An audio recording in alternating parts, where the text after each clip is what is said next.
ಇತ್ತೀಚೆಗೆ ದಿವಂತರಾದಂಥ ದೈವಾಧೀನರಾದಂಥ doctor M S ಸ್ವಾಮಿನಾಥನನ್ನು ನೆನೆಸ್ಕೊಳ್ಳೋದು ಬಹಳ ಅವಶ್ಯಕತೆ ಇದೆ. ಅವರು ಕೆನಡಾ ದೇಶದಲ್ಲಿ ಯಾವುದೊಂದು ಅಂತಾರಾಷ್ಟ್ರೀಯ ಸಮ್ಮೇಳನದಲ್ಲಿ ಭಾಗವಹಿಸಿ ಅಲ್ಲಿ ಡಾಕ್ಟರ್ ಎಂ ಎನ್ ಬೋರ್ಲಾಗ್ ಅವರನ್ನ ಭೇಟಿ ಮಾಡಿ ಒಂದು ಗೋಧಿಯಲ್ಲಿ ಕಡಿಮೆ ಅವಧಿಯಲ್ಲಿ ಹೆಚ್ಚು ಇಳುವರಿ ಕೊಡ್ತಕ್ಕಂಥ ಕೆಲವು ಜೀನ್ಸನ್ನು ತಂದು ನಮ್ಮ ದೇಶಕ್ಕೆ ಅಳವಡಿಸಲಿಕ್ಕೆ ಸಾಧ್ಯ ಆಗುತ್ತಾ ಇಲ್ವ ಅಂತ ಪರೀಕ್ಷೆ ಮಾಡಿದಾಗ ಅವು ಯಶಸ್ವಿ ಆಯಿತು. ಇಲ್ಲಿ ಆ ನಿಟ್ಟಿನಲ್ಲಿ ಗೋಧಿ ಮತ್ತು ಭತ್ತದಲ್ಲಿ ಅತಿ ಕಡಿಮೆ ಅವಧಿಯಲ್ಲಿ ಹೆಚ್ಚು ಇಳುವರಿ ಕೊಡ್ತಕ್ಕಂಥ ತಳಿಗಳನ್ನು ಬಿಡುಗಡೆ ಮಾಡಲಿಕ್ಕೆ ಸಾಧ್ಯ ಆಯಿತು. ಆ ಕಡಿಮೆ ಅವಧಿಯಲ್ಲಿ ಹೆಚ್ಚು ಇಳುವರಿ ಕೊಡ್ತಕ್ಕಂಥ ತಳಿಗಳಿಗೆ ಪೂರಕವಾಗಿ ರಸಗೊಬ್ಬರಗಳನ್ನು ರಾಸಾಯನಿಕಗಳನ್ನು ಬಳಕೆ ಮಾಡ್ತಕ್ಕಂಥದ್ದು ಮತ್ತು ಆ ಪೂರಕವಾದ ಯಂತ್ರೋಪಕರಣಗಳನ್ನು ಸಹಿತ ಬಳಸ್ತಕ್ಕಂಥದ್ದು ಅನಿವಾರ್ಯವಾಗಿತ್ತು. ಫಾರ್ಮ್ ಮೆಕನೈಸೇಷನ್, ಯಾಂತ್ರೀಕರಣ, ಕೃಷಿಯಲ್ಲಿ ಯಾಂತ್ರೀಕರಣ ಅಂತಕ್ಕಂಥ ಈ ಎಲ್ಲ ಒಂದು ಪೂರಕವಾದ ಪರಿಕರಗಳು ಮತ್ತು ಯಂತ್ರೋಪಕರಣಗಳ ಬಳಕೆ ಹೆಚ್ಚು ಖರ್ಚು ಮಾಡಬೇಕಾದ ಅವಶ್ಯಕತೆ ಇತ್ತು. ಆ ಖರ್ಚು ಮಾಡಲಿಕ್ಕೆ ಸಂಪನ್ಮೂಲಗಳು ಹೆಚ್ಚು ಇರ್ತಕ್ಕಂಥ ರೈತರಲ್ಲಿ ಮಾತ್ರ ಸಾಧ್ಯ ಇತ್ತು. ಸಂಪನ್ಮೂಲ ರಹಿತ ರೈತರಿಗೆ ಸಾಧ್ಯ ಆಗ್ತಾ ಇರಲಿಲ್ಲ. ನೇರವಾಗಿ ಹೇಳಬೇಕು ಅಂತಂದ್ರೆ ದೊಡ್ಡ ರೈತರಿಗೆ ಮಾತ್ರ ಸಾಧ್ಯ ಇತ್ತು, ಅತಿ ಸಣ್ಣ ರೈತರಿಗೆ ಸಾಧ್ಯ ಆಗಲಿಲ್ಲ. ಆ ಒಂದು ಯೋಜನೆಯನ್ನ ವಿಶೇಷವಾಗಿ ಪಂಜಾಬ್ ಮತ್ತು ಹರಿಯಾಣ ರಾಜ್ಯಗಳಲ್ಲಿ ಅಳವಡಿಸಲಿಕ್ಕೆ ಸಾಧ್ಯ ಆಯಿತು.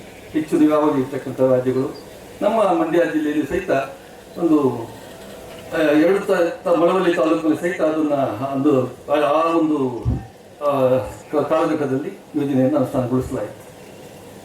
ಆದರೆ ಈ ಒಂದು ಹೆಚ್ಚು ಖರ್ಚಿನ ಬೇಡಿಕೆ ಮಾಡ್ತಕ್ಕಂಥ ಅಥವಾ ಬೇಡಿಕೆಯನ್ನು ಪೂರೈಸ್ತಕ್ಕಂಥ ಶಕ್ತಿ ಸಂಪನ್ಮೂಲ ರೈತರಿಗೆ, ದೊಡ್ಡ ರೈತರಿಗೆ ಸಾಧ್ಯ ಆಗಿದ್ದರಿಂದ ಅತಿ ಸಣ್ಣ ರೈತರು ಕೆಲವು ವಿಶೇಷವಾಗಿ ಪಂಜಾಬ್ ಮತ್ತು ಹರಿಯಾಣ ರಾಜ್ಯಗಳಲ್ಲಿ ತಮ್ಮ ಜಮೀನುಗಳನ್ನು ಮಾರಿಕೊಂಡು ಒಂದು ನಗರಕ್ಕೆ ವಲಸೆ ಹೋಗುವಂಥ ಪರಿಸ್ಥಿತಿ ಬಂತು. ಆ ನಗರಗಳ ಪ್ರದೇಶಗಳಲ್ಲಿ ಕೊಳಚೆ ಪ್ರದೇಶಗಳು ನಿರ್ಮಾಣ ಆಗೋದಕ್ಕೆ ಸಾಧ್ಯ ಆಯಿತು. ಆದರೆ ಈಗಿನ ಪರಿಸ್ಥಿತಿನಲ್ಲಿ ಈಗ ಬದಲಾವಣೆ ಆಗಿದೆ. ನಾವು ಆ ಒಂದು ಸಂದರ್ಭದಲ್ಲಿ ನಾವು ನಮ್ಮ ದೇಶಕ್ಕೆ ಬೇಕಾದಂಥ ಆಹಾರ ಧಾನ್ಯಗಳನ್ನು ಸಾಕಷ್ಟು ಬೆಳ್ಕೊಂಡಿದ್ದೇವೆ. ನಮಗೆ ಸಾಕಷ್ಟು ಪೂರೈಕೆ ಆಗಿದೆ. ಸೆಲ್ಫ್ ಸಫಿಷಿಯನ್ಸಿ, ಸ್ವಾವಲಂಬನೆಯನ್ನು ನಾವು ಸಾಧನೆ ಮಾಡಿದ್ದೀವಿ. ಆಹಾರ ಧಾನ್ಯಗಳ ಕೊರತೆ ಇವತ್ತು ನಮಗಿಲ್ಲ. ಅದು ನಮ್ಮ ದೇಶ ಇವತ್ತು ಅವತ್ತಿರ್ತಕ್ಕಂಥ ಜನಸಂಖ್ಯೆ ಹೋಲಿಕೆ ಮಾಡಿದಾಗ ಇಡೀ ಪ್ರಪಂಚದಲ್ಲಿ ಮೊದಲೇ ರಾಷ್ಟ್ರ ಆಗಿದೆ. 140 ಕೋಟಿ ಜನಸಂಖ್ಯೆ ನಮ್ಮಲ್ಲಿದೆ. ಆದರೂ ಸಹಿತ ಆಹಾರ ಧಾನ್ಯಗಳ ಕೊರತೆ ಇಲ್ಲ. ಒಂದು ಹೆಕ್ಟೇರ್ಗೆ 0.7% ನಮ್ಮ ಇಳುವರಿ ಏನಿತ್ತು, ಉತ್ಪಾದನೆ ಮಟ್ಟ 2.4ರಷ್ಟು ಜಾಸ್ತಿ ಆಗಿದೆ. ಇದಕ್ಕೆ ಯಂತ್ರೋಪಕರಣಗಳ ಒಂದು ಬಳಕೆಯೂ ಸಹಿತ ಅವಶ್ಯಕತೆ ಇದೆ. ಏಕೆ ಅಂತಂದರೆ ಈಗಾಗಲೇ ನಮ್ಮ ವಿಜ್ಞಾನಿಗಳು ನಮಗೆ ಹೆಚ್ಚು ವಿಷಯವನ್ನು ತಿಳಿಸಿದ್ದಾರೆ. ಇದಕ್ಕೆ ಪೂರಕವಾದಂಥ ಹೆಚ್ಚು ಹಾಳುಗಳ ಅವಶ್ಯಕತೆ, ಕೂಲಿ ಹಾಳುಗಳ ಅವಶ್ಯಕತೆ ಕಡಿಮೆ ಮಾಡ್ತಕ್ಕಂಥದ್ದು ಶಕ್ತಿ ಇದಕ್ಕೆ ಯಂತ್ರೋಪಕರಣ ಬಳಕೆ ಇದೆ. ಇನ್ನೂ ವಿಶೇಷವಾಗಿರ್ಬೇಕಾದ್ರೆ ನಾವು ಈಗ ಈ ಒಂದು ಕಾರ್ಯಕ್ರಮಗಳನ್ನ ಕೃಷಿ ವಿಶ್ವವಿದ್ಯಾಲಯಗಳಲ್ಲಿ, ಅದಕ್ಕೆ ಪೂರಕವಾದಂಥ ಇದರ ವಿಶ್ವವಿದ್ಯಾಲಯಗಳಲ್ಲಿ ಕೃಷಿ ಮೇಳ, ಪಶು ಮೇಳ, ತೋಟಗಾರಿಕೆ ಮೇಳ, ಈ ರೀತಿ ಬೇರೆ ಬೇರೆ ಮೇಳಗಳನ್ನು ಮಾಡ್ತಿರ್ತೀವಿ. ಈಗ ಯಂತ್ರೋಪಕರಣಗಳು ಮೇಳ ಅಂತಕ್ಕಂಥದ್ದು ವಿಶೇಷತೆ. ಈ ಯಂತ್ರೋಪಕರಣಗಳು ಈ ಕೃಷಿ, ಪಶು ಮತ್ತು ತೋಟಗಾರಿಕೆ ಮೇಳ ಅಥವಾ ರೇಷ್ಮೆ ಕೃಷಿ ಮೇಳ ಎಲ್ಲಕ್ಕೂ ಸಹಿತ ಯಂತ್ರೋಪಕರಣಗಳ ಅವಶ್ಯಕತೆ ಇದೆ. ಇವುಗಳನ್ನ ಬರೀ ನಾವು ನಮ್ಮ ಸೆಕ್ರವ್ ಹೇಳ್ತಾ ಇದ್ರು, ಈಗ ಯಂತ್ರೋಪಕರಣ ಅಂತ ಟ್ರ್ಯಾಕ್ಟರ್ ಟಿಲ್ಲರ್ ಅಷ್ಟೇ ಮನಸ್ಸಿನ ರೈತರಿಗೆ ಬರ್ತಕ್ಕಂಥದ್ದು ಅಂತ. ಹಾಗೇನಿಲ್ಲ. ನೀವು ಭೂಮಿಯ ಉಳುಮೆಯಿಂದ ಹಿಡಿದು ಕೊಯ್ಲು ಮಾಡಿದ ನಂತರ ವಿವಿಧ ಎಲ್ಲ ಚಟುವಟಿಕೆಗಳು, ಕೃಷಿ ಚಟುವಟಿಕೆಗಳು ಸಹಿತನೂ ಯಂತ್ರೋಪಕರಣ ಬಳಕೆ ಇದೆ. ಕೃಷಿ ಅದರಿಂದ ಸಾಕಷ್ಟು ನಮ್ಮ ದ್ರಡ್ಜರಿ ಇದೆ, ಕೂಲಿಗಳ ಶ್ರಮ ಏನಿದೆ ಕಡಿಮೆ ಮಾಡ್ತಕ್ಕಂಥದ್ದು. ಈ ನಿಟ್ಟಿನಲ್ಲಿ ಹೇಳಬೇಕಾದ್ರೆ ನಮ್ಮ ಹೆಣ್ಮಕ್ಳು ಹಿಂದಿನ ಕಾಲದಲ್ಲಿ ನಮ್ಮ ತಾಯಿ, ಅಜ್ಜಿ, ತಾತ ಇದ್ರಲ್ಲ, ಆ ಕಾಲಕ್ಕೆ ಹೋಲಿಕೆ ಮಾಡಿದಾಗ ಅಡುಗೆ ಮನೆಯಲ್ಲಿ ಒಂದು ಕ್ರಾಂತಿಯಾಗಿದೆ ಅಂತ ಹೇಳಿ ತಪ್ಪಾಗ್ಲಿಲ್ಲ. ಮೊದಲು ನಮ್ಮ ಹೆಣ್ಮಕ್ಳು ಅಡುಗೆ ಮನೆ ವೆಚ್ಚ ಮಾಡಿ ಇಷ್ಟು ಕಷ್ಟಪಡ್ತಿದ್ವಿ ನೀವು ಅಡುಗೆ ಮನೆಯಲ್ಲಿ. ಈಗ ಮಿಕ್ಸಿ ಬಂದಿದೆ, ಒಳ್ಳೆ ಕಲ್ಲಲ್ಲಿ ಉಬ್ತಾ ಇದ್ವಿ, ಯಾವುದೋ ಇಲ್ವಾ? ನೀರು ತರಬೇಕಾದ್ರೆ ಬಾವಿಯಲ್ಲಿ ನೀರು ಸೇರ್ಬೇಕಾಯಿತು, ಮನೆಗೆ ನೀರು ಬರ್ತಾ ಇದೆ. ಆದರೆ ಅಡುಗೆ ಮನೆಯಲ್ಲಿ ಕ್ರಾಂತಿ ಆಗಿದೆ. ಆ ಕ್ರಾಂತಿ ಕೃಷಿಯಲ್ಲಿ ಹೆಚ್ಚು ಚಟುವಟಿಕೆ ತೊಡಗಿಸ್ಕೊಳ್ತಕ್ಕಂಥ ಹೆಣ್ಣು ಮಕ್ಕಳು, ವಿಶೇಷವಾಗಿ ಕೃಷಿ ಚಟುವಟಿಕೆಗಳಲ್ಲಿ ಸಹಿತ ಆ ಕ್ರಾಂತಿ ಆಗಬೇಕಾದ ಅವಶ್ಯಕತೆ ಇದೆ. ಈಗ ಸಾಕಷ್ಟು ಈಗ ಅದು ಲೇಬರ್ಸ್ ಕೊರತೆಯೂ ನಮ್ಮಲ್ಲಿದೆ. ಆ ಕೊರತೆ ಹೆಚ್ಚು ವಿಶೇಷವಾಗಿರಬೇಕು ಅಂತಂದ್ರೆ ಕೃಷಿಯಲ್ಲಿ ತೊಡಗಿಸ್ಕೊಳ್ತಕ್ಕಂಥ ಒಂದು ಕಾರ್ಮಿಕರ ಸಂಖ್ಯೆ ಕಡಿಮೆ ಆಗ್ತಾ ಇದೆ. ಕಾರ್ಮಿಕರು ಹೆಚ್ಚಾಗಿದ್ದಾರೆ ನಿಜ, ಬಟ್ ಕೃಷಿಯಲ್ಲಿ ತೊಡಗಿಸ್ಕೊಳ್ತಕ್ಕಂಥ ಕಾರ್ಮಿಕರ ಸಂಖ್ಯೆ ಕಡಿಮೆ ಆಗ್ತಾ ಇದೆ. ಇದರಿಂದ ನಾವು ಯಂತ್ರೋಪಕರಣಗಳನ್ನ ಎಲ್ಲ ಚಟುವಟಿಕೆಗಳು, ಕೃಷಿ ಚಟುವಟಿಕೆಗಳು ಬಳಸಿಕೊಂಡಾಗ ಖರ್ಚು ಕಡಿಮೆ ಆಗುತ್ತೆ, ಉತ್ಪಾದನೆ ಜಾಸ್ತಿ ಆಗುತ್ತೆ. ಖರ್ಚು ಕಡಿಮೆ ಆದಾಗ ನಮಗೆ ಲಾಭಾಂಶನೂ ಜಾಸ್ತಿ ಬರುತ್ತೆ, ಗೊತ್ತಾಗಬೇಕು. ಹಾಗಾಗಿ ಆಗಬೇಕಂತ ಕೆಲಸ ನಿಯಮಿತವಾಗಿ ಯಾವ ಸಮಯಕ್ಕೆ ಆ ಕೆಲಸ ಆಗಬೇಕು ಆ ಕೆಲಸ ನಿಖರವಾಗಿ ಆಗುತ್ತೆ. ಕೃಷಿ ಕ್ಷೇತ್ರದಲ್ಲಿ ಆ ಒಂದು ಟೈಮ್ಲಿ ಆಪರೇಷನ್ಸ್, ಆ ಸಮಯಕ್ಕೆ ಸಂದರ್ಭವಾಗಿ ಕ್ರಮವನ್ನು ತಗೊಂಡಾಗ ಮಾತ್ರ ಒಂದು ಎಫಿಷಿಯನ್ಸಿ, ಅದು ಪ್ರತಿಫಲ ಅದು ಜಾಸ್ತಿ ಸಿಗುತ್ತೆ. ತಡವಾಗಿ ಮಾಡಿದ್ರೆ ಆ ಪ್ರತಿಫಲ ಸಿಗೋದಿಲ್ಲ. ಆ ನಿಟ್ಟಿನಲ್ಲಿ ನಾವು ಕೂಲಿ ಕಾರ್ಮಿಕರನ್ನು ಉಪಯೋಗಿಸ್ಕೊಳ್ಳೋಕ್ಕಿಂತ ಈ ಯಂತ್ರೋಪಕರಣ ಉಪಯೋಗಿಸ್ಕೊಂಡಾಗ ಹೆಚ್ಚು ಪ್ರತಿಫಲ ಸಿಗುತ್ತೆ. ಈ ನಿಟ್ಟಿನಲ್ಲಿ ಭವಿಷ್ಯ ನಾವು ಈ ಮೇಳಗಳನ್ನ ನಾವು ಎಲ್ಲಿ ಸಂಶೋಧನೆ ಮಾಡ್ತೀವಿ ಆ ಒಂದು ಕೇಂದ್ರಗಳಲ್ಲಿ ಮಾಡ್ತಕ್ಕಂಥದ್ದು ನಮ್ಮ ಅಭ್ಯಾಸ ವಿಜ್ಞಾನಿಗಳದ್ದು. ಆದರೆ ಈ ಒಂದು ಮಂಡ್ಯ ಸಂಶೋಧನಾ ಕೇಂದ್ರದಿಂದ ಗ್ರಾಮೀಣ ಮಟ್ಟಕ್ಕೆ ಬಂದು ನಿಮ್ಮ ಕ್ಷೇತ್ರಗಳಲ್ಲಿ, ನಿಮ್ಮ ಹೊಲಗಳಲ್ಲಿ ಮೇಳವನ್ನು ಆಚರಿಸಿ ತಮ್ಮೆಲ್ಲರಿಗೂ ನಿಮ್ಮ ಮನೆ ಬಾಗಿಲಿಗೆ ಬಂದಿದೆ. ಇದರ ಒಂದು ಉಪಯೋಗವನ್ನು ಪಡ್ಕೋಬೇಕು, ಸದುಪಯೋಗ ಪಡ್ಕೊಂಡು ಈ ಒಂದು ಯಂತ್ರೋಪಕರಣ ಬಳಕೆಯಲ್ಲಿ ಕ್ರಾಂತಿ ಆಗಬೇಕು ಅಂತ ನಾನು ಆಶಿಸ್ತಾ, ಈ ಸಮಾರಂಭ ಯಶಸ್ವಿಯಾಗಲಿ ಅಂತ ಹೇಳಿ ಆಶಿಸ್ತಾ ಈ ಎರಡು ಮಾತನ್ನ ಹೇಳೋದಕ್ಕೆ ಅವಕಾಶ ಕೊಡ್ತಾ ಎಲ್ಲರಿಗೂ ಒಂದಿಸ್ತಾ ಮಾತನ್ನು ಮುಗಿಸ್ತಾ ಇದ್ದೀನಿ. ಜೈ ಹಿಂದ್, ಜೈ ಕರ್ನಾಟಕ. ಯಂತ್ರೋಪಕರಣ ಮೇಳದ ಬಗ್ಗೆ ಒಂದು ಕಿರು ಪರಿಚಯನ ನಮ್ಮ ಶೇಖರ್ ಅವರು, ನಮ್ಮ ಸರ್ ವಿಸ್ತರಣಾ ನಿರ್ದೇಶಕರು ಈ ಮೇಳದ ಬಗ್ಗೆ ಪರಿಚಯ, ಇದರ ಪ್ರಾಮುಖ್ಯತೆ ಬಗ್ಗೆ ಕೆಲವು ಅಂಶಗಳನ್ನು ತಮ್ಮ ಜೊತೆ ಹಂಚ್ಕೊಂಡಿದ್ದಾರೆ. ಈಗ ನಾನು ಮಾತಾಡೋಕ್ಕಿಂತ ನಿಮ್ಮನ್ನಿಂದ ಸ್ವಲ್ಪ ಮಾಹಿತಿ ಶೇಖರಣೆ ಮಾಡೋಣ ಅಂತ ನಾನು. ದಯವಿಟ್ಟು ಅನ್ಯತೆ ಭಾವಿಸಬೇಡಿ. ದಯವಿಟ್ಟು ಕೈ ಎತ್ತಿ, ಎಷ್ಟು ಜನಗೆ VC ಫಾರಂ ಇದೆ ಅಂತ ಗೊತ್ತಿದೆ? ಕೈ ಎತ್ತಿ. ಓ, ಭಾಳ ಖುಷಿ ಆಯಿತು. ಎಲ್ಲರಿಗೂ ಗೊತ್ತಂಗಾರೆ VC ಫಾರಂ. ಸರಿ, ಭಾಳ. ಇನ್ನೊಂದು ಪ್ರಶ್ನೆ, ಯಾರಾದರೂ VC ಫಾರಂ ಬಂದು ತರಬೇತಿ ಕಾರ್ಯಕ್ರಮವನ್ನು ಪಡೆದಿದ್ದೀರಾ? ಕೈ ಎತ್ತಿರಿ. ಅದ್ರೊಳಗೇನಿದೆ ಗೊತ್ತಾಯ್ತಾ? ತರಬೇತಿ ಸಂಸ್ಥೆ ಅಂತ ಅಷ್ಟೇ. ಹಂಗಾಗಿ ನನಗೆ ಬಹಳ ಖುಷಿ ಆಗ್ತದೆ ಏನಂತಂದ್ರೆ, ತಾವೆಲ್ಲರೂ ನಮ್ಮ VC ಫಾರಂ ಬಗ್ಗೆ ತಾವು ನೋಡಿದಿರಿ, ಬಂದಿದ್ದೀರಿ, ಅಲ್ಲಿರುವಂಥ ಕೆಲವು ಸೌಲಭ್ಯಗಳನ್ನು ತಾವು ಪಡೆದಿರೋ ಅನ್ನೋದಕ್ಕೆ ಬಹಳ ಖುಷಿ ಆಗ್ತದೆ. ಒಂದು. ಎರಡನೇದೇನಂತಂದ್ರೆ, ಯಂತ್ರೋಪಕರಣಗಳು ಬೇಕು ಅನ್ನೋದು ನಾವು ಪದೇ ಪದೇ ಭಾಷಣ ಮಾಡೋದಕ್ಕೆ ಜೊತೆಗೆ ಅದರ ಪ್ರಾಮುಖ್ಯತೆ ಈಗಾಗಲೇ ಅರಿವಾಗಿದೆ. ಪ್ರತಿಯೊಂದಕ್ಕೂ ಬಿತ್ತನೆ ಬೀಜದಿಂದ ಹಿಡ್ಕೊಂಡು ಕಟಾವು ಮಾಡಿ, ಮೌಲ್ಯವರ್ಧನೆ ಮಾಡಿ, ಮಾರಾಟ ಮಾಡಬೇಕಾದ್ರೆ ಪ್ರತಿಯೊಂದು ಹಂತದಲ್ಲಿ ನಮಗೆ ಯಂತ್ರೋಪಕರಣಗಳು ಬೇಕೇ ಬೇಕಂತ ಅನ್ನೋದು ತಮಗೆಲ್ಲರಿಗೂ ಗೊತ್ತಿದೆ, ಗೊತ್ತಿಲ್ಲದೆ ಇರೋದು. ಆದರೆ ಆ ಯಂತ್ರೋಪಕರಣ ಎಲ್ಲಿ ಸಿಗುತ್ತೆ, ಅದ್ರ ಬೆಲೆ ಏನು, ಮತ್ತೆ ಸರ್ಕಾರ ಮಟ್ಟದಲ್ಲಿ ಏನಾದ್ರು ಸಬ್ಸಿಡಿ ಇದೆಯಾ ಅಲ್ವಾ? ನಮ್ಗೆ ಬೇಕಾಗಿರುವ ಯಂತ್ರ ಎಲ್ಲಿ ಸಿಗುತ್ತೆ, ಅದ್ರ ಬೆಲೆ ಏನು, ಅದ್ರಲ್ಲೇನೋ ಸಬ್ಸಿಡಿ ಇದೆಯಾ ಅಂತಕ್ಕಂಥ ಮಾಹಿತಿ ನಿಮ್ಮಲ್ಲಿ ಕೊರತೆ ಇದೆ ಅಂತ ನಾನು ಅನ್ಕೊಂಡಿದ್ದೀನಿ. ಹಂಗಾಗಿ ಈ ಕಾರ್ಯಕ್ರಮದ ಸಂಬಂಧಪಟ್ಟಂತೆ ನಮ್ಮಲ್ಲಿ ಗೊತ್ತಾ ಕೃಷಿ ಅನುಸಂಧಾನ ಭವನ ನ್ಯೂ ಡೆಲ್ಲಿಯಿಂದಲೇ ಒಂದು ಯೋಜನೆ ಇದೆ. ಆ ಯೋಜನೆ ಅಡಿಯಲ್ಲೇ ನಾವು ಇವತ್ತು ಕಾರ್ಯಕ್ರಮ ಮಾಡ್ತಾ ಇದ್ದೀವಿ. ಅದು ನಮ್ಮ ಯಂತ್ರೋಪಕರಣ ಮೇಳಕ್ಕೆ ಸಂಬಂಧಪಟ್ಟಂತ ಸಂಸ್ಥೆ ನಮ್ಮ VC ಫಾರಂ ಅಲ್ಲೇ ಇದೆ. ಅದಕ್ಕೆ ಸಂಬಂಧಪಟ್ಟ ಮುಖ್ಯಸ್ಥರು ನಿಮ್ಮ ವೇದಿಕೆ ಮೇಲೆ ಕೂತಿದ್ದಾರೆ. ಹಾಗಾಗಿ ನಾನು ತಮ್ಮಲ್ಲಿ ಮನವಿ ಮಾಡೋದಿಷ್ಟೇ, ನಿಮ್ಗೆ ಏನಾದರೂ ಹೆಚ್ಚಿನ ಮಾಹಿತಿ ಬೇಕು, ವೈಜ್ಞಾನಿಕ ಮಾಹಿತಿ ಬೇಕಾಯಿತು ಅಂತಂದ್ರೆ ನಮ್ಮ VC ಫಾರಂಗೆ ಬಂದಿದ್ದೆ ಆದರೆ ನಮ್ಮ ಕೃಷಿ ವಿಜ್ಞಾನ ಕೇಂದ್ರ ಇರ್ಬೋದು, ನಮ್ಮ ಯಂತ್ರೋಪಕರಣ ಸಂಬಂಧಪಟ್ಟಂತ ಸಂಸ್ಥೆ ಇರ್ಬೋದು, ಅಲ್ಲಿನವರ ತಾವು ಒಂದು ದೂರವಾಣಿ ಮುಖಾಂತರ ಮಾಹಿತಿ ಕಲೆಕ್ಟ್ ಮಾಡುವಂಥದ್ದು, ನಮ್ಮಲ್ಲಿರುವಂಥ ಯಂತ್ರೋಪಕರಣಗಳ ಬಗ್ಗೆ ತಾವು ಪರಿಚಯ ಮಾಡಿಕೊಂಡಿದ್ದಾದರೆ ಈ ಒಂದು ಕಾರ್ಯಕ್ರಮ ಸಮರ್ಪಕವಾಗಿ ಆಗುತ್ತೆ ಅಂತ ನನ್ನ ಭಾವನೆ. ಇದು ಒಂದು ಅಂಶ. ಎರಡನೇದು ಏನಂತಂದ್ರೆ, ತಮಗೆಲ್ಲ ಗೊತ್ತಿಲ್ಲ, ಈಗ ನಮ್ಮ VC ಫಾರಂ ವನ ಕೃಷಿ ಸಂಶೋಧನಾ ಕೇಂದ್ರದಿಂದ ಪ್ರತಿ ವರ್ಷನೂ ನಾವು ಗೊತ್ತಾ ಹೊಸ ತಳಿಗಳನ್ನ ಮತ್ತೆ ಹೊಸ ತಾಂತ್ರಿಕತೆಗಳನ್ನ ರೈತರ ಪರ ಅವರಿಗೆ ಅನುಕೂಲ ಆಗಲಿ ಅಂತೇಳಿ ಬಿಡುಗಡೆ ಮಾಡ್ತಾನೆ ಇದ್ದೀವಿ. ಅದರಲ್ಲಿ ಕೆಲವು ಅಂಕಿಅಂಶಗಳ ಪ್ರಕಾರ ನಮ್ಗೆ ಏನು ಗೊತ್ತಾಗ್ತಿದೆ ಅಂತಂದ್ರೆ, 100 ತಾಂತ್ರಿಕತೆಗಳು ಹೊರಗಡೆ ಬಿಟ್ರೆ ಅದರ ಬರೀ 30% ಮಾತ್ರ ರೈತರಿಗೆ ಅಳವಡಿಕೆ ಆಗ್ತಾ ಇದಾವೆ. ಉಳಿಕೆ 70% ಇದಾವಲ್ಲ ನಮ್ಮಲ್ಲೇ ಕುಳಿತಾ ಇದ್ದಾವೆ. ಅಂತಂದ್ರೇನು, ನಾವು ಸಂಶೋಧನೆ ಮಾಡಿ ಕಷ್ಟಪಟ್ಟು ಬಿಡುಗಡೆ ಮಾಡಿದ್ವು, ರೈತರ ಕ್ಷೇತ್ರ ಮಟ್ಟದಲ್ಲಿ ಹೋದಲ್ಲಿ ಅವು ಬರ್ತಾ ಇಲ್ಲ, ಮುಕ್ಕಾಲು ಭಾಗ ನಮ್ಮಲ್ಲೇ ಉಳ್ಕೊಂಡಿದ್ದಾವೆ. ಅವರು ರೈತರ ಕ್ಷೇತ್ರ ಮಟ್ಟದಲ್ಲಿ ಯಾಕೆ ಹೋಗ್ತಾ ಇಲ್ಲ, ರೈತರು ಯಾಕೆ ಅದನ್ನ ಬಳಸ್ಕೊತಾ ಇಲ್ಲ ಅಂತಕ್ಕಂಥ ನೋಡಿದರೆ ಅವಾಗ ಏನು ಗೊತ್ತಾಗ್ತದೆ ಅಂತಂದ್ರೆ, ಒಂದು ತಾಂತ್ರಿಕತೆಗಳಲ್ಲಿ ನ್ಯೂನತೆ ಇರ್ಬೋದು, ಒಂದು ಅಥವಾ ರೈತರಿಗೆ ಅರಿವೇ ಇಲ್ದಿರಬಹುದು, ಅವ್ರಿಗೆ ಗೊತ್ತಿಲ್ಲದೆ ಇರಬಹುದು. ಹಂಗಾಗಿ ಗೊತ್ತಿರ್ಬೇಕಂತಂದ್ರೆ ನೀವು ಮಾಧ್ಯಮಗಳಲ್ಲಿ ವಿಷಯ ಪಡ್ಕೋಬಹುದು. ನಮ್ಮ VC ಫಾರಂ ಜೊತೆಗೆ ನಮ್ಮ ನಿಕಟವಾದ ಸಂಪರ್ಕನ ಹೊಂದಿರಬೇಕು ಅಲ್ವಾ? ಇಲ್ಲಾಂದ್ರೆ ಫೋನ್ ಮುಖಾನ ನಿಮ್ಗೆ ವಿಷಯಗಳು ಗೊತ್ತಿರಬೇಕು.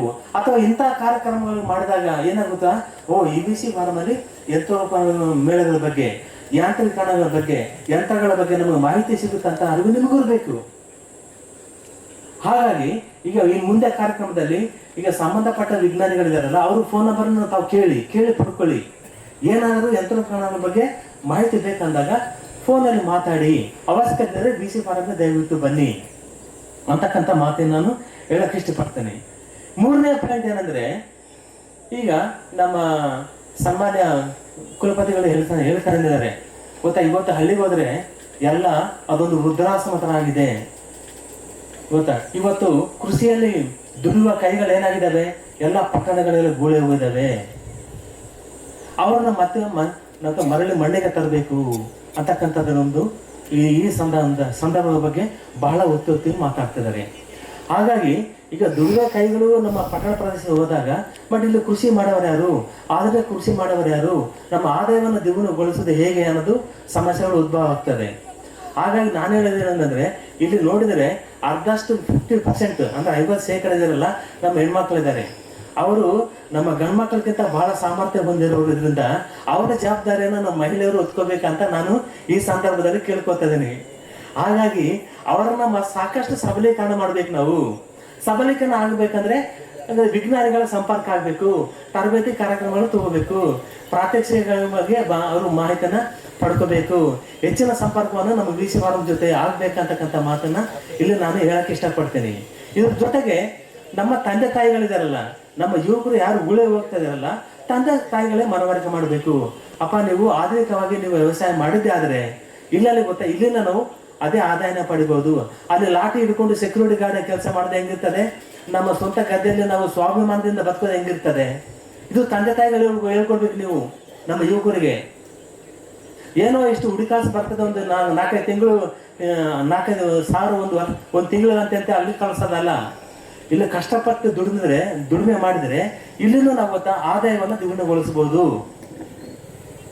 ಏನಂತಂದ್ರೆ ಸಾಮಾಜಿಕ ಜಾಲತಾಣಗಳಿಂದ ಮಾಹಿತಿ ಪಡಬೇಕು, ಮತ್ತೆ ವಿಜ್ಞಾನಿಗಳ ಸಂಪರ್ಕ ಹೊಂದಬೇಕು, ಸಂಬಂಧಪಟ್ಟ ಸಂಸ್ಥೆಗಳ ನಿರಂತರವಾದ ಸಂಪರ್ಕ ಹೊಂದಿದ್ದಾದ್ರೆ ಗೊತ್ತಾ, ಖಂಡಿತ ನಾವು ಕೃಷಿಯಲ್ಲಿ ನಾವು ದ್ವಿಗುಣ ಆದಾಯನ ಗಳಿಸಬಹುದು ಅಂತಕ್ಕಂಥ ಮಾತನ್ನ ಹೇಳ್ತಾ ನಮಗೆ ಅವಕಾಶ ಕೊಟ್ಟಿದ್ದಾಗಿ ತಮಗೆಲ್ಲರಿಗೂ ಧನ್ಯವಾದಗಳನ್ನು ಹೇಳ್ತೀನಿ. ಜೈ ಹಿಂದ್, ಜೈ ಕರ್ನಾಟಕ. ಬಹಳ ಹತ್ತುವಾದದ್ದು ಮತ್ತು ಅವಶ್ಯಕತೆ ಇರುವುದು ಅಂತ ನನ್ನ ಭಾವನೆ. ಈಗಾಗಲೇ ಹೇಳ್ತಾ ಇದ್ರು, ನಮಗೆ ಸ್ವಾತಂತ್ರ್ಯ ಸಿಕ್ಕಿದಾಗ ಬರೀ 30 ಕೋಟಿ ಜನ ಇದ್ವಿ. 30 ಕೋಟಿ ಜನಕ್ಕೇನೆ ನಮಗೆ ಊಟ ಒದಗಿಸಲು ಕಷ್ಟ ಆಗಿತ್ತು. ಇವತ್ತು 140 ಕೋಟಿ ದಾಟ್ಬಿಟ್ಟಿದ್ದೀವಿ. ಇಷ್ಟು ಜನರಿಗೆ ನಾವು ಆಹಾರ ಒದಗಿಸಬೇಕು ಅಂತಂದರೆ ಬಹಳ ಕಷ್ಟದ ಕೆಲಸ.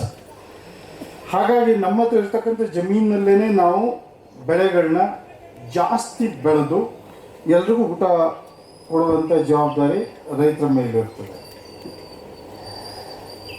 ಹೇಳೋದು ಸುಲಭ, ವ್ಯವಸಾಯ ಮನ್ಮಂದಿಯೆಲ್ಲ ಸಹಾಯ ಅನ್ನೋಂಥ ಪರಿಸ್ಥಿತಿಗೆ ಬಂದು ನಿಂತೋಗ್ಬಿಟ್ಟಿದ್ದೀವಿ. ಮೊದಲು ವ್ಯವಸಾಯ ಅಂತಂದರೆ ಅದು ಒಂದು ಧರ್ಮ. ದಿನ ಬೆಳಗ್ಗೆ ನೇಗಿಲು ಕಟ್ಕೊಂಡು ಸೂರ್ಯ ಹುಟ್ಟಕ್ಕೂ ಮುಂಚೆ ಹೋಗಿ ವ್ಯವಸಾಯ ಮಾಡಿ ಸಾಯಂಕಾಲ ತನಕ ಗೈದು ಬಂದು ಸುಸ್ತಾಗಿ ಊಟ ಮಾಡಿ ಮಲಗಿದ ಮಣ್ಣು ಏನು ನೆಲಕ್ಕೆ ಮೈ ಹಾಕಿದ ಕೂಡಲೇ ನಿದ್ರೆ ಬರೋದು. ಇವತ್ತು ಅದಿಲ್ಲ ಪರಿಸ್ಥಿತಿ. ಹಾಗಂದ್ಬಿಟ್ಟು ನಾವು ವ್ಯವಸಾಯ ನಿಲ್ಸಂಗಿಲ್ಲ. ಬೇರೆ ಯಾವ್ದು ನಿಂತರೂ ವ್ಯವಸಾಯ ಮಾತ್ರ ನಿಲ್ಲಂಗಿಲ್ಲ. ಯಾಕಂದರೆ ಏನೇ ಆದರೂ ಕೊನೆಗೆ ತಟ್ಟೆಗೆ ಒಂದು ಅನ್ನ ಬಿದ್ದರೇನೆ ಮನುಷ್ಯ ಬದುಕಕ್ಕೆ ಸಾಧ್ಯ. ಏನು ಚಿನ್ನ ತುಂಬಿಟ್ಕೊಂಡಿದ್ದು ಅಥವಾ ಕೋಟಿಗಟ್ಟಲೆ ಕಂತೆಗಟ್ಟಲೆ ದುಡ್ಡು ಇಟ್ಕೊಂಡಿದ್ರು ಅದೇನು ಉಪಯೋಗ ಇಲ್ಲ.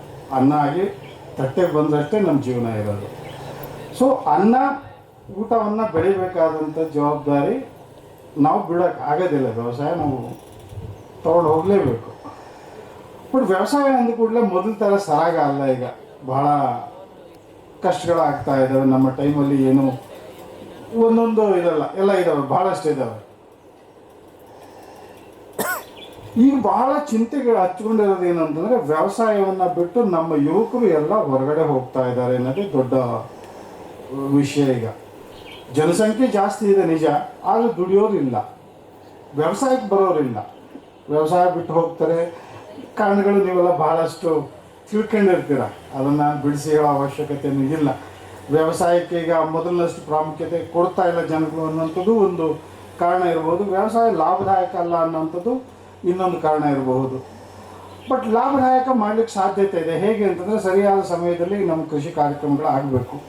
ಸರಿಯಾದ ಟೈಮಲ್ಲಿ ಏನೇನು ನಾವು ಕೃಷಿನಲ್ಲಿ ಕಾರ್ಯಗಳು ಮಾಡಬೇಕು ಅವೆಲ್ಲ ಸರಿಯಾದ ಟೈಮಿಗೆ ಮಾಡಿದಷ್ಟೇ ಬೆಳೆ ಚೆನ್ನಾಗಿ ಬರ್ತದೆ, 4 ಕಾಸು ಉಳೀತದೆ, ಲಾಭ ಜಾಸ್ತಿ ಆಗ್ತದೆ ಅನ್ನೋ ಲೆಕ್ಕಾಚಾರ.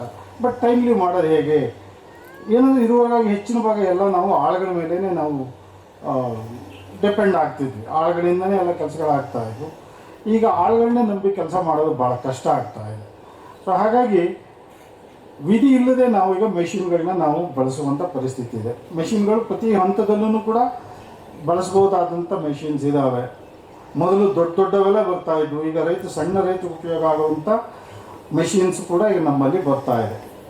ಅವುಗಳನ್ನ ಈಗ ಬಳಸಬೇಕಿದೆ. ರೈತರಿಗೆ ಅವುಗಳನ್ನ ಪರಿಚಯ ಮಾಡಿಕೊಡ್ಬೇಕಾದಂಥದ್ದು ಒಂದು ಬಹಳ ಮುಖ್ಯವಾದ ಕೆಲಸ. ಎಷ್ಟೋ ಜನ ರೈತರುಗಳಿಗೆ ಏನೇನಿದೆ ಅನ್ನೋದೇ ಗೊತ್ತಿರಲ್ಲ. ನಮ್ಮ ಜಮೀನಲ್ಲಿ ಕೆಲಸ ಮಾಡಿಸ್ಕೊಳ್ಳಿಕ್ಕೆ ಯಾವ ರೀತಿಯ ಮೆಷಿನ್ಸ್ ಸಿಗ್ತಾ ಇದೆ ಅನ್ನೋಂಥದ್ದೇ ಅನುಭವ ಗೊತ್ತಿರೋದಿಲ್ಲ. ಅದನ್ನು ತಿಳಿಸ್ಕೊಡ್ಬೇಕಾದ್ದು ನಮ್ಮ ಧರ್ಮ. ಅದಕ್ಕಾಗಿ ಏನು VC ಫಾರ್ಮ್ ಅಂತ ಕೃಷಿ ಸಂಶೋಧನಾ ಕೇಂದ್ರಗಳಿದ್ದಾವೆ, ಅವುಗಳು ರೈತರ ಜಮೀನಿನಲ್ಲಿ ಇವುಗಳನ್ನ ನಾವು ಬಳಕೆ ಮಾಡೋದು ಹೇಗೆ ಅಂತ ತೋರಿಸುವಂಥ ವಿಷಯವನ್ನು ನಾವು ಪ್ರತಿ ವರ್ಷ ಫೆಬ್ರವರಿ ತಿಂಗಳಲ್ಲಿ ನಾವು ಇದನ್ನು ಸಾಮಾನ್ಯವಾಗಿ ಮಾಡ್ತಾ ಇದ್ದೀವಿ. ಮಾರ್ಚ್ ತಿಂಗಳಲ್ಲಿ ಈ ವರ್ಷ ಶುರು ಮಾಡಬೇಕು ಅಂಥೇಳಿ ಮೊದಲೇ ಪ್ಲ್ಯಾನ್ ಮಾಡಿದ್ವಿ. ಈಗ ಎಲೆಕ್ಷನ್ ಅನೌನ್ಸ್ ಆಗೋದ್ರಿಂದ ನಮ್ಮ ಮೆಷಿನರಿಗಳ ಬಗ್ಗೆ ಪರಿಚಯ ಮಾಡುವಂಥ ಉದ್ದೇಶಕ್ಕೆ ನಾವು ನಿಮ್ಮ ಹತ್ರ ಬಂದಿದ್ದೀವಿ. ಪ್ರತಿ ವರ್ಷ ನಾವೇನು ಮಾಡ್ತಾಯಿದ್ವಿ ಅಂದರೆ ಇದನ್ನು VC ಫಾರ್ಮಲ್ಲೇ ಮಾಡ್ತಾಯಿದ್ವಿ. ರೈತರಲ್ಲಿ ಬರ್ತಾಯಿದ್ದೆವು, ಸಾವಿರಾರು ಜನ ರೈತರು ಬರೋರು ಒಂದು ದಿನದ ಕಾರ್ಯಕ್ರಮವನ್ನು ನೋಡಿ ಚೆನ್ನಾಗಾಗಿದೆ ಅಂತ ವಿಷಯ ತಿಳ್ಕೊಂಡು ಹೋಗ್ತಾಯಿದ್ರು. ಆದರೆ ನಾವು ರೈತರ ಜಮೀನಿಗೆ ಹೋಗಬೇಕು ಅನ್ನೋಂಥ ಉದ್ದೇಶದಿಂದ ನಾವು ಇವತ್ತು ಹುಲಿಕೆರೆ ಗ್ರಾಮವನ್ನು ನಾವು ಆಯ್ಕೆ ಮಾಡ್ಕೊಂಡು ಬಂದಿದ್ದೀವಿ. ನಿಮ್ಮನ್ನು VC ಫಾರ್ಮಿಗೆ ಬನ್ನಿ ಅಂತ ಕರೆಯೋದಕ್ಕಿಂತ ನಾವು ನಿಮ್ಮ ಮನೆ ಬಾಗಿಲಿಗೆ ಬಂದು ಇಂತಿಂಥ ಸೌಲಭ್ಯಗಳು, ಇಂಥ ವಿಷಯಗಳು, ಮೆಷಿನರೀಸು ನಿಮ್ಮ ವ್ಯವಸಾಯಕ್ಕೆ ಉಪಯೋಗ ಆಗುವಂಥವು ಸಿಗ್ತಾ ಇದ್ದಾವೆ, ಇದ್ರ ಬಗ್ಗೆ ನಿಮಗೆ ಗೊತ್ತಿದೆಯಾ? ಗೊತ್ತಿಲ್ಲ ಅಂದರೆ ನೋಡ್ಕೊಳ್ಳಿ, ಇದು ಹೀಗೆ, ಇದ್ರದ್ದು ಖರ್ಚು ಏನಾಗ್ತದೆ, ಇದ್ರದ್ದು ಎಫಿಷಿಯನ್ಸಿ ಏನು, ಎಷ್ಟು ಒಂದು ದಿನದಲ್ಲಿ ಎಷ್ಟು ಕೆಲಸ ಮಾಡ್ಬೋದು, ಇಷ್ಟನ್ನು ನಿಮಗೆ ತಿಳಿಸುವಂಥ ಉದ್ದೇಶದಿಂದ ಇವತ್ತು ನಾವು ನಿಮ್ಮ ಮನೆ ಬಾಗಿಲಿಗೆ ಬಂದಿದ್ದೀವಿ. VC ಫಾರಮ್ನಲ್ಲಾದರೆ ನಮ್ಮಲ್ಲಿ ಇರ್ತಕ್ಕಂಥ ಎಲ್ಲ ಯಂತ್ರೋಪಕರಣಗಳನ್ನ ಇಟ್ಟು ನಾವು ಪ್ರದರ್ಶನ ಮಾಡ್ತಿದ್ವಿ. ನಾವು ಹಳ್ಳಿಗೆ ಬಂದಿರೋದ್ರಿಂದ ನಾವು ಎಲ್ಲವನ್ನು ತರಲಿಕ್ಕೆ ಆಗಿಲ್ಲ. ಕೆಲವೊಂದನ್ನು ಭಾಳ ಮುಖ್ಯವಾಗುವಂಥದ್ದು ಮತ್ತು ಇಲ್ಲಿ ನಿಮಗೂ ಉಪಯೋಗ ಆಗುವಂಥ ಕೆಲವೊಂದು ನಾವು ತಂದು ನಿಮ್ಮಲ್ಲಿ ತೋರಿಸ್ಕೊಡ್ತಾ ಇದ್ದೀವಿ. ಇದರ ಅರ್ಥ ಏನು ಅಂದರೆ ನಿಮಗೆ ಅದ್ರ ಬಗ್ಗೆ ಸಣ್ಣ ಮಾಹಿತಿನ ಕೊಡ್ತಾ ಇದ್ದೀವಿ. ಈಗ ನಿಮಗೆ ಅದರಲ್ಲಿ ಆಸಕ್ತಿ ಜಾಸ್ತಿ ಆದಾಗ ಈಗ ನೀವು ನಮ್ಮನ್ನು ಸಂಪರ್ಕ ಮಾಡಬಹುದು. VC ಫಾರಮ್ನಲ್ಲಿರ್ತಕ್ಕಂಥ ವಿಜ್ಞಾನಿಗಳ ಸಂಪರ್ಕದಲ್ಲಿಟ್ಕೊಂಡು ಈ ಮೆಷಿನರೀಸು ಇದಲ್ಲದೆ ಇಂತಿಂಥದ್ದು ನಮ್ಮ ಕೃಷಿ ಕೆಲಸಕ್ಕೆ, ಇಂಥ ಕೆಲಸಕ್ಕೆ ಯಾವ ಮೆಷಿನರಿ ಸಿಗುತ್ತೆ, ಎಷ್ಟು ಖರ್ಚಾಗ್ತದೆ, ಎಲ್ಲಿಂದ ತರಿಸ್ಕೋಬೇಕು ನೀವು ತರಿಸೋದಾದರೆ. ಇಲ್ಲ ಅಂತ ಹೇಳಿದ್ರೆ ಈಗ ಕೆಲವ್ರಿಗೆ ಯಂತ್ರೋಪಕರಣಗಳನ್ನ ಇಟ್ಕೊಂಡು ಬಾಡಿಗೆ ಕೊಡುವಂಥ ಒಂದು ಪದ್ಧತಿನೂ ಕೂಡ ಈಗ ಶುರುವಾಗಿದೆ. ಕೃಷಿ ಯಂತ್ರಧಾರೆ ಅಂತ ಇಲಾಖೆಯಲ್ಲಿ ಕಾರ್ಯಕ್ರಮ ನಡೀತಾ ಇದೆ. ಅಥವಾ ಕಾಸಿರುವಂಥ ರೈತ ತಾನು ಇಟ್ಕೊಂಡು ಅದನ್ನ ಬಾಡಿಗೆನಲ್ಲಿ ಕೊಟ್ಟು ರೈತರಿಗೆ ಉಪಯೋಗ ಮಾಡಿಕೊಡುವಂಥ ಅವಕಾಶವೂ ಕೂಡ ಇದೆ. ಸೊ ಇದಿಷ್ಟೂ ಕೂಡ ರೈತರಿಗೆ ಮನವರಿಕೆ ಮಾಡೋದು ಉದ್ದೇಶ. ಇದ್ರ ಜೊತೆಗೆ ನಾವೇನಂತೂ ಯುವಕರು ಈಗ ಹಳ್ಳಿ ಬಿಟ್ಟು ಹೋಗುವಂಥ ಯುವಕರು ಏನಿದ್ದಾರೆ ಅವ್ರುಗಳನ್ನ ನಾವು ಹಳ್ಳಿನಲ್ಲಿ ವ್ಯವಸಾಯದಲ್ಲೇ ನಿಲ್ಲಿಸಬೇಕಾದಂಥ ಅವಶ್ಯಕತೆಯೂ ಕೂಡ ಇದೆ. ಹೇಳ್ದಂಗೆ ಬೆಂಗಳೂರಿನಲ್ಲಿ ಹೋಗಿ ಹೋಟ್ಲಿನಲ್ಲಿ ಲೋಟ ತೊಳೆಯೋದಾಗಲಿ, ವಾಚ್ಮನ್ ಆಗಿ ಕೆಲಸ ಮಾಡೋಂಥ ಸ್ಥಿತಿಗಿಂತ ನಮ್ಮ ಜಮೀನಿನಲ್ಲಿ ಚಿಕ್ಕದೇ ಆದ್ರೂ ಕೂಡ ರಾಜನ ಥರ ನಾವು ಬದುಕುವಂಥ ಒಂದು ಮನಸ್ಥಿತಿಯನ್ನು ಬೆಳೆಸ್ಕೊಳ್ಬೇಕಾದ ಅವಶ್ಯಕತೆ ಇದೆ ನಮ್ಮ ಯುವಕರು. ಊರಿನಲ್ಲಿ ನೆಲೆ ನಿಲ್ಲೋದಕ್ಕೆ ವ್ಯವಸಾಯ ಒಂದೇ ಆಗೋದಿಲ್ಲ, ಅದ್ರ ಜೊತೆಗೆ ಬೇರೆ ಉಪಕಸಬುಗಳಾಗಬಹುದು ಅಂಥವುಗಳನ್ನ ಅವರು ಪರಿಚಯ ಮಾಡ್ಕೊಂಡ್ರೆ ಒಂದೆರಡು ಹಸು ಸಾಕೋದಾಗ್ಬೋದು, ಕುರಿ ಸಾಕೋದಾಗ್ಬೋದು, ಕೋಳಿ ಸಾಕಾಣಿಕೆ ಆಗ್ಬೋದು, ಜಮೀನಿನಲ್ಲಿ ಏನಾದ್ರು ಸಣ್ಣ ಪುಟ್ಟ ಕೆರೆಗಳಿದ್ರೆ ಮೀನು ಸಾಕಾಣಿಕೆ, ಇಂಥವುಗಳನ್ನೆಲ್ಲ ಬಳಸ್ಕೊಂಡಾಗ ರೈತರಿಗೆ ನಿರಂತರವಾಗಿ ಆದಾಯ ಸಿಗ್ತೈತೆ, ಅದರಿಂದ ಅವ್ರ ಜೀವನ ಚೆನ್ನಾಗಾಗ್ತದೆ ಅಂತ. ಯಂತ್ರೋಪಕರಣಗಳ ವಿಷಯ ಬಂದಾಗ ನಾವೇನು ಮಾಡ್ತಾ ಇದೀವಿ ಅಂದರೆ, ಈ ಯಂತ್ರೋಪಕರಣ ಬಳಕೆ ಜೊತೆಗೆ ಅವುಗಳನ್ನ ಮೇಂಟೆನೆನ್ಸ್ ನಿರ್ವಹಣೆ ಮಾಡೋದು ಅಥವಾ ರಿಪೇರಿಗೆ ಬಂದರೆ ರಿಪೇರಿ ಮಾಡೋದು ಹೇಗೆ, ಅದು ಕೂಡ ತಿಳುವಳಿಕೆನ ನಾವು ರೈತರು ಕೊಡಬೇಕಾಗ್ತದೆ. ಕೆಲವು ಒಂದೆರಡು ತಿಂಗಳ ಹಿಂದೆ ನಾವು ಒಂದು ತರಬೇತಿಯನ್ನು ನಾವು VC ಫಾರ್ಮ್ನಲ್ಲಿ ಮಾಡಿದ್ವಿ. ಟಿಲ್ಲರ್ಗಳನ್ನ ಮತ್ತು ಟ್ರ್ಯಾಕ್ಟರ್ಗಳನ್ನ ರಿಪೇರಿ ಮಾಡೋದು ಹೇಗೆ ಅಂತ ಒಂದಷ್ಟು ಯುವಕರಿಗೆ ನಾವು ತರಬೇತಿಯನ್ನು ಕೊಟ್ವಿ. ಈಗ ಟ್ರ್ಯಾಕ್ಟರ್ಗಳು ಟಿಲ್ಲರ್ಗಳು ಎಲ್ಲ ರೆಗ್ಯುಲರಾಗಿ ಬಳಸೋದ್ರಿಂದ ರಿಪೇರಿ ಬಂದೇ ಬರ್ತದೆ. ಸೊ ಅದನ್ನು ರಿಪೇರಿ ಮಾಡೋಂಥದ್ದು ನಮ್ಮ ಯುವಕರು ಕಲ್ತ್ಕೊಂಡ್ರೆ ಅದನ್ನು ಜೀವನವಾಗಿ ಮಾಡ್ಕೋಬೋದು. 100 ಜನ ಟ್ರೈನಿಂಗ್ ತೊಗೊಂಡ್ರೆ ಒಂದು 10-20 ಜನ ಆದರೂ ಅದೇ ಕೆಲಸ ಮಾಡಿಕೊಂಡು ಜೀವನವನ್ನು ನಿಭಾಯಿಸಲಿಕ್ಕೆ ಅವಕಾಶಗಳಾಗ್ತವೆ. ಇಂಥವು ನಮ್ಮಲ್ಲಿ VC ಫಾರಮ್ನಲ್ಲಿ ರೈತರಿಗೆ ಬೇಕಾದಂಥ ಮಾಹಿತಿ ಜೊತೆಗೆ ತರಬೇತಿಯನ್ನು ಕೊಡಲಿಕ್ಕೆ ಕೂಡ ನಾವು ತಯಾರಿರ್ತೀವಿ. ನೀವು ನಿಮ್ಮ ಅವಶ್ಯಕತೆಗೆ ಅನುಗುಣವಾಗಿ ನಮಗೆ ಹೇಳಿದ್ರೆ ಆ ಸಂಬಂಧ ಮಾಹಿತಿಯನ್ನು ಕೊಡ್ತೀವಿ, ತರಬೇತಿಯನ್ನು ಕೊಡ್ತೀವಿ. ಈ ಮಾಹಿತಿಗಳನ್ನ ತರಬೇತಿಯನ್ನು ಪಡ್ಕೊಂಡು ಅದನ್ನು ನಿಮ್ಮ ದಿನದ ಕೃಷಿಯಲ್ಲಿ ಬಳಸ್ಕೊಂಡ್ರೆ ಕೆಲಸಗಳು ಹಗುರ ಆಗ್ತವೆ, ದುಡ್ಡು 4 ಕಾಸು ಹೆಚ್ಚಿಗೆ ಸಂಪಾದನೆ ಆಗ್ತದೆ, ಉಳಿತಾಯನೂ ಆಗ್ತದೆ.